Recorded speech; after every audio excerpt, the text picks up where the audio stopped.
I am the Tofu Golem. Please enjoy the video. You begin by matching ports and cables. Plug each monitor into the GPU slots, not the motherboard. Once done, power on the system and open your OS display settings so you can see both screens. Make sure drivers are up to date. This prevents odd resolutions or disabled outputs.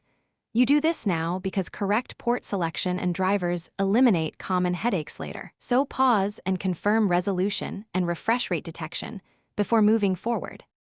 Next, set your displays to extend and drag them into the right physical arrangement inside display settings.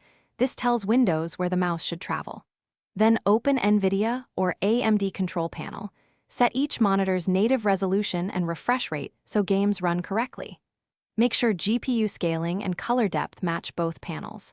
Finally, pick a primary monitor. This decides where full-screen games launch. Once set, test by opening a game and toggling borderless windowed versus true full screen to pick the smoother option.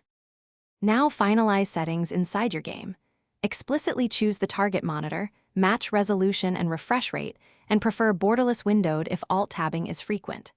Once done, optimize performance by capping FPS or enabling adaptive sync like G-Sync or FreeSync to avoid tearing. If something breaks, try the troubleshooting step. Swap cables and ports, reboot, or reinstall GPU drivers, and test each monitor alone to isolate hardware faults.